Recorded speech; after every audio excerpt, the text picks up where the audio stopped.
এবং আমরা যখন দেখি সরকারি দলের হুইপের স্ত্রী ঢাকায় এসপি হিসেবে নিয়োগ পান, তখন আমাদের এই টেনশনটা আরো বাড়ে। আবার এই দলীয় নিয়োগের জায়গায় আমরা চলে যাচ্ছি কিনা, তিনি তো এবং বিসিএস কর্মকর্তা, মেধাবী তারটা কর্মকর্তা। আলাদা, এবং তার এটা এখানে আসে না। আমরা সেই জায়গাটায় আসছি কিনা, তাহলে আইন শৃঙ্খলা বাহিনী নিরপেক্ষ থাকছে কিনা, তাদের সেই মেরুদণ্ডটা তৈরি হচ্ছে কিনা, এটার ব্যাপারে একটা প্রশ্ন থেকে যায়।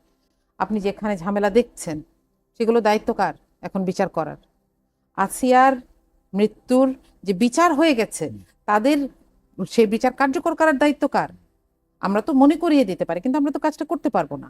তাহলে এই দ্রুত এই জায়গাগুলোতে যাওয়া দরকার। আমার কথা হচ্ছে, অপরাধী যেখানের হোক তাকে ধরে এনে শাস্তি দেওয়া এবং সেই শাস্তি কার্যকর করার দিকে আমাদেরকে আগাতে হবে। নইলে আমরা আইন শৃঙ্খলার উপরে মানুষের যে আস্থা ছিল সেটা তো ফিরিয়ে আনতে পারবো না। সেটা থেকে সরকারি দলকে বিরোধী দল কোনো জায়গায় আটকেছে কিনা আমি সেটা জানতে চাই।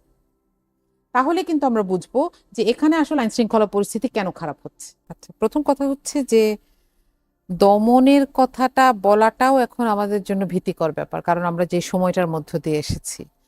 কিন্তু না, এর মধ্যে সরকারের আপনাদের এক নারী কর্মী জেল কেটেছেন।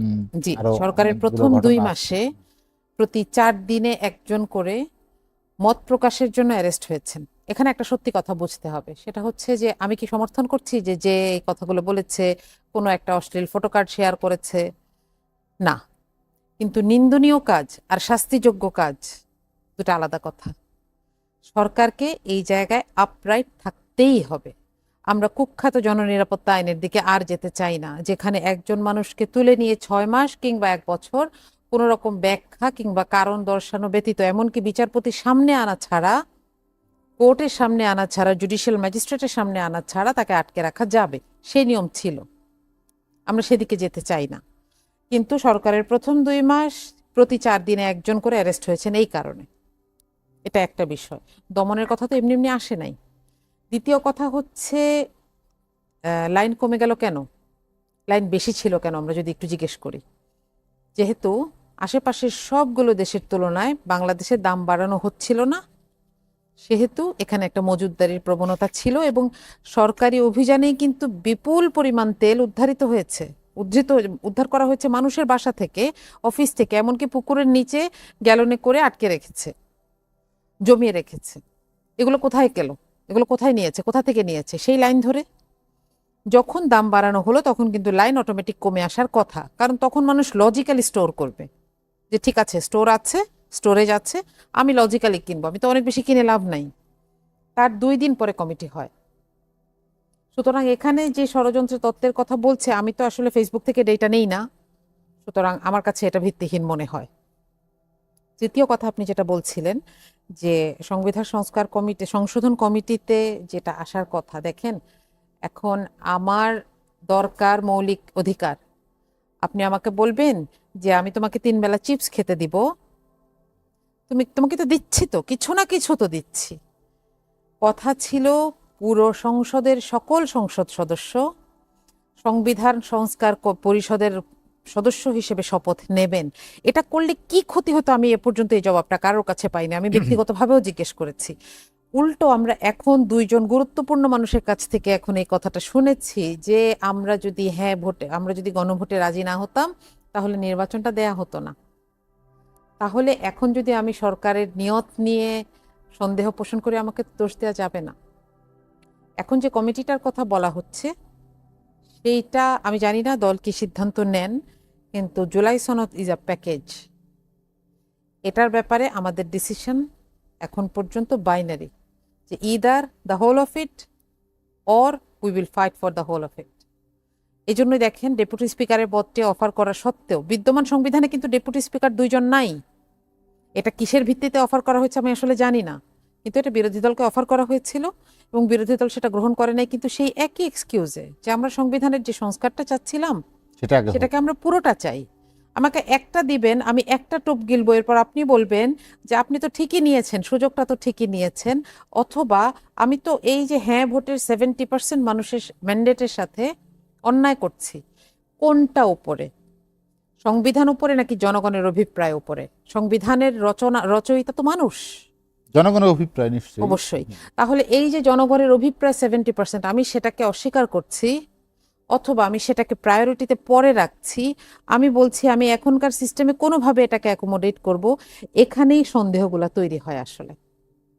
আপনি বলেছেন যে বিশেষ করে নির্বাচন নিয়ে যে সরকারের দুজন শীর্ষ, আমরা সরাসরি বলছি স্বরাষ্ট্রমন্ত্রীর সর্বশেষ সংসদে যে বক্তব্যটি আপনি শুনেছেন, তার সেই বক্তব্যে আপনার কি মনে হয়েছে? আমি শুধু একদম নির্মোহ বিশ্লেষণ দেখি যে জুলাই সনদ, গণভোট সব মিলিয়ে সংস্কার, এগুলোতে বিএনপির অবস্থান কি? না দেখেন, ইন্টারিম গভর্নমেন্টটা আমাদের সামনে এমন একটা অবস্থায় এসেছে, আমরা কেউই বলতে পারবো না যে আমরা পুরোপুরি সমর্থন করেছি অথবা পুরোপুরি বিরোধিতা করি। দেশের ওই পরিস্থিতিতে আমরা যদি খুব দ্রুত এই অ্যাপয়েন্টমেন্টটার দিকে যেতে না পারতাম, আমাদেরকে আরেকটা 2006 দেখতে হতো, যে সময় আপনি দেখেছেন যে দলগুলো কোনোভাবেই একমতে আসতে পারছে না, এবং সেটার কারণে আমরা একটা কুখ্যাত শাসনামল 2 বছর সহ্য করেছি।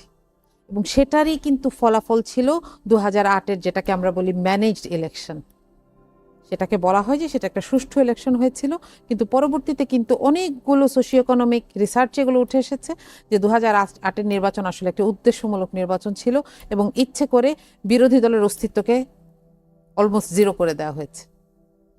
তাহলে এখানে এসে আমরা ইন্টারিমকে অনেক বকা দিয়েও কোনো লাভ নাই, কিংবা ইন্টারিমকে কেউ ভূয়সী প্রশংসা করেও লাভ নাই। আমাদের কাজ আমাদেরকেই করতে হবে।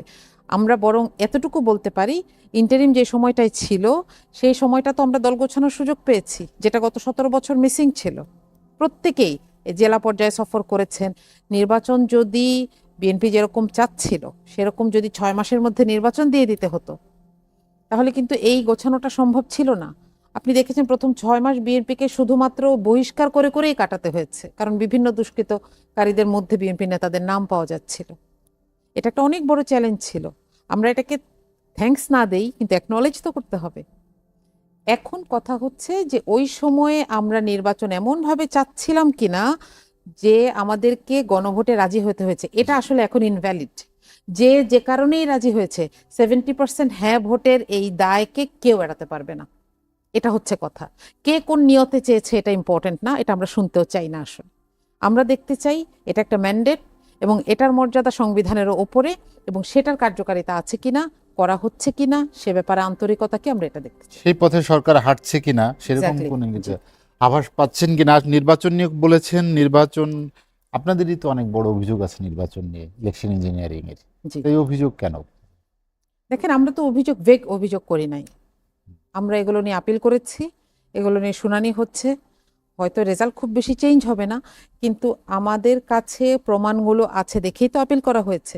আপনি দেখেন, যেখানে একটা জায়গায় প্রার্থীর স্ত্রী কেন্দ্রে ঢুকে 4 থেকে 7 বার ভোট গণনা করাচ্ছেন, যেখানে এক জায়গায় ঘোষণা হয়ে যায় একটা, তার কিছুক্ষণ পরে আরেকজন প্রার্থী, তার অপোজিশনের নাম আসে যে তিনি জিতেছেন, এগুলোকে চ্যালেঞ্জ না করলে তো আমি জনগণের সামনে যেতে পারি না। জনগণের ম্যান্ডেট তো 40% বিরোধী দলের ঘাড়েও আছে, তাদেরকে এগুলোর জবাব দিতে হবে না? নইলে মানুষ বলবে আপনাদেরকে ভোট দিয়েছি, আপনারা রাখতে পারেন নাই। এই দায়টাকে তো আমাদের বুঝতে হবে। এবং এই অভিযোগগুলো যেখানে স্পেসিফিক, এরকম 30টা আসনে আমরা আপিল করেছি। ফলাফল যেটাই হোক, তা আমাদেরকে তো আইনি পন্থাই আগাতে হবে, তাই না? আমরা তো হাওয়ার উপরে বসে জি, অভিযোগ করি। মুন্নি সর্বশেষ বলছিলেন যেটি, যে সংসদে বিরোধী দলকে আসলে আরো শক্তিশালী, জোরালো, সেই জায়গায় জামাত অনেকটা পিছিয়ে আছে সেরকম মনে হয়। সেইটি আসলে কি এরকম যে শুধুমাত্র কথার জোরে, যুক্তির জোরে বা সংখ্যাগরিষ্ঠতার জোরে এটি কি আসলে শক্তিশালী বোঝায়, নাকি যে তার একটা প্রথম আচরণগত গণতান্ত্রিক একটা ব্যাপার কি রীতিনীতি জানেন, এবার ফলো করা এটিকে বোঝায়? 296 জন এখন পর্যন্ত যারা সংসদে ছিলেন প্রথম অধিবেশনে, তার মধ্যে 227 জন হচ্ছে এবারেরই প্রথম প্রথমে নির্বাচিত। এবং এখানে যেহেতু 2/3 বেশি সরকারি দল, বিরোধী দলকে এমনিতে একটু কম দেখা যাবে, এটা সত্যি কথা। তার মধ্যে আবার বিরোধী দল অ্যাকোমোডেট করেছে জুলাইয়ে যারা সরাসরি কাজ করেছে আমাদের সেই সন্তানদেরকে। সেক্ষেত্রে এখানে আইন জানার দিকে বলেন, সংসদীয় ডেকোরাম জানার দিকে বলেন, এটা স্বাভাবিক যে এখানে কিছুটা না জানার ব্যাপার থাকবে।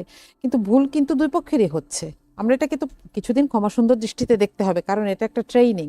অনেকে আছে দীর্ঘদিন ধরে রাজনীতি করেছেন, কিন্তু সংসদীয় গণতন্ত্রের সাথে একদম ঠিক পার্লামেন্টারিয়ান কালচারের সাথে পরিচয় নাই দেখে হয়তো অনেক কিছুতে ফাংশন করতে পারছেন না। এটা তো সব দলেই আছে। আপনি খেয়াল করে দেখবেন যে সরকার দলীয় চিফ হুইপ একজনের ব্যাপারে নোটিশ দিয়েছেন যে তিনি কথা বলবেন, স্পিকার ডেকেছেন, তিনি বলেছেন আমি নাম নাম জমা দেই নাই। হ্যাঁ, এরকম বিরোধী দলেও হয়েছে। তো আমরা কিছুদিন এই ট্রেনিং পিরিয়ডটা পার হই না, কারণ আমরা তো একটা লম্বা সময় ধরে দেখেছি যে এক দলই আমিডামির নির্বাচন করছে। একটা একটা নির্বাচন আমরা হয়তো অংশগ্রহণই করি নাই, সিস্টেমটা সেরকম ছিল না দেখে একটা ধরে হয়তো একটাতে আংশিকভাবে অংশগ্রহণ করেছি। তো সব মিলিয়ে আমাদের এই ট্রেনিং পিরিয়ডটা আসলে সবারই আসলে পার করতে হবে। এটাতে আমি এই যে একতরফা বিরোধী দলকে এটা বলা হচ্ছে এবং এটা যে মোটামুটি দুর্বল বিরোধী দল এরকম। হ্যাঁ, তো এটাকে আমার কাছে ইনভ্যালিড মনে হয়। আমাদেরকে এই সময়টা সবাইকেই দিতে হবে, সরকারকেও যেরকম দিতে হবে, বিরোধী দলকেও দিতে হবে। দেখেন এবারই সম্ভবত প্রথম সরকার প্রধানমন্ত্রী থেকে শুরু করে বিরোধী দলীয় নেতা দুইজনই প্রথমবারের মতন সংসদ সদস্য, এবং তাদেরকে কিন্তু বিভিন্ন জায়গায় নিজেদের সাথে কথা বলতে হচ্ছে, নিজেরা কাজ করছেন। এটা একদিকে কিন্তু সৌন্দর্য, তাই না? আমি যদি সৌন্দর্যটা না দেখি এবং অভিযোগ করতে থাকি শুধু আরেকজনকে যে তুমি কম দুর্বল, কথাটা তো সত্যি। মাত্র ৭৭ জনকে কতটুকু দেখা যাবে বলেন? আপা আরেকটি বিষয় সেটি হচ্ছে যে আপনি সংরক্ষিত নারী আসনের সদস্য হিসেবে জামাত ইসলামী থেকে মনোনয়ন পেয়েছেন। সরাসরি মনোনয়নে জামাত নারীকে মনোনয়ন দেয়নি। এই বিষয়টা নিয়ে আপনি জানেন যে আপনাদের বিরোধী পক্ষ অনেক সমালোচনা করেছে। এটাকে আপনি কিভাবে দেখেন? সংরক্ষিততে দেওয়া গেলে কেন সরাসরিতে দেওয়া গেল না? দেখেন, আপনি যদি এটা বিএনপি এত বড় দল হওয়া সত্ত্বেও এবার বিএনপি তার ইতিহাসে সবচাইতে কম সংখ্যক নারীকে মনোনয়ন দিয়েছে, এটা নিশ্চয় একটা কারণ আছে, এটা তো বুঝতে হবে। কারণ আমরা একটা যে সময়ের মধ্যে দিয়ে পার হয়ে আসছি, এখানে অর্গানিক্যালি লিডারশিপ ডেভেলপমেন্টের ব্যাপারটা পুরুষদের মধ্যে অনেকখানি ব্যাহত হয়েছে, আর নারীদের মধ্যে তো হয়েইছে। আসার কথা হচ্ছে জামাত সবসময় এটা বলেছে যে এ ব্যাপারে আমরা প্রিপারেশন নিচ্ছি, এবং এবার প্রিপারেশনের পথে তো আমরা এক ধাপ এগিয়েও গেলাম। আমরা আমাদের এমন কিছু লিডারশিপকে সারা দেশ থেকে উঠিয়ে এনেছি, বগুড়া থেকে বলেন, সিলেট থেকে বলেন, চট্টগ্রাম থেকে বলেন, গাজীপুর থেকে বলেন, যারা একে তো প্রতিনিধিত্বশীল, স্কিলড এবং সংসদের সামনে দল কিংবা দেশকে রিপ্রেজেন্ট করার জন্য তৈরি হচ্ছেন। আমরা তো কখনো এটার বিপক্ষে ছিলাম না, কিন্তু টেকনিক্যালি কেউ যখন পারে না তাকে বারবার তার না পারাটা স্মরণ করিয়ে দেওয়া, এটা কোন ধরনের এটিকেট আমি আসলে জানি না। জি, আইনশৃঙ্খলা পরিস্থিতির কথা বলছিলেন, আমি শুধু দুইটা কথা বলতে চাই এখানে। প্রথম কথা হচ্ছে আজকে ময়মনসিংহ মেডিকেল কলেজের একটা কমিটি বের হয়েছে ছাত্র দলের, এবং এখানে ৩৩ জনের মধ্যে ১২ জন হচ্ছে ছাত্রলীগের কেন্দ্রীয় নির্বাহী পরিষদের সদস্য। মানুষ ক্ষমতার পাশে থাকতে পছন্দ করে কেন? কারণ তাহলে আমি ওইটারও একটা প্রমাণ দিব আপনাকে যে কিভাবে তার অন্যায় লুকানো যায়। এই কাজগুলো আমি বলবো না যে সরকারের ছত্রছায়ায় হচ্ছে, কিন্তু এই যে সরকারি দলের ভেতরে যারা এখন গুপ্তভাবে লীগ আছেন অথবা তারা লীগ থেকে এসে এখানে লুকিয়ে থাকছেন, তাদেরকে চেক দেওয়ার দায়িত্বটা তো সরকারের। কারণ সবসময় দেখবেন ক্ষমতার চারপাশে এই ধরনের মৌমাছি গুঞ্জন বাড়ে। এবং আমরা যখন দেখি সরকারি দলের হুইপের স্ত্রী ঢাকায় এসপি হিসেবে নিয়োগ পান, তখন আমাদের এই টেনশনটা আরো বাড়ে। আবার এই দলীয় নিয়োগের জায়গায় আমরা চলে যাচ্ছি কিনা, এখানে আসে না, আমরা সেই জায়গাটায় আসছি কিনা, তাহলে আইন শৃঙ্খলা বাহিনী নিরপেক্ষ থাকছে কিনা, তাদের সেই মেরুদণ্ডটা তৈরি হচ্ছে কিনা, এটার ব্যাপারে একটা প্রশ্ন থেকে যায়। এবং যত যাই বলেন, আপনি যদি এখানে অনেকগুলো কথা একজন সরকারি কর্মকর্তা, যদি আমি এরকম বলি যে একজন সরকারি কর্মকর্তা, বিশেষ কর্মকর্তা, তিনি শুধুমাত্র একজন সরকারি দলের নেতার স্ত্রী হয়েছেন, এটা তার পরিচয় না, পদায়ন করা যাবে না? এরকম না না না, অবশ্যই যাবে, কেন যাবে না? কিন্তু তাকে যেভাবে শিফট করা হয়েছে সে ব্যাপারে প্রশ্ন আছে।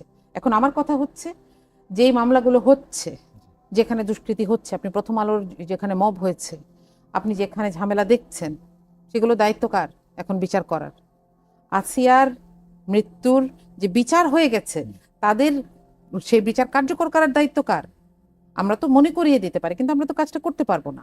তাহলে এই দ্রুত এই জায়গাগুলোতে যাওয়া দরকার। আমার কথা হচ্ছে, অপরাধী যেখানের হোক তাকে ধরে এনে শাস্তি দেওয়া এবং সেই শাস্তি কার্যকর করার দিকে আমাদেরকে আগাতে হবে। নইলে আমরা আইন শৃঙ্খলার উপরে মানুষের যে আস্থা ছিল সেটা তো ফিরিয়ে আনতে পারবো না। সেটা থেকে সরকারি দলকে বিরোধী দল কোনো জায়গায় আটকেছে কিনা আমি সেটা জানতে চাই। তাহলে কিন্তু আমরা বুঝবো যে এখানে আসলে আইন শৃঙ্খলা পরিস্থিতি কেন খারাপ হচ্ছে।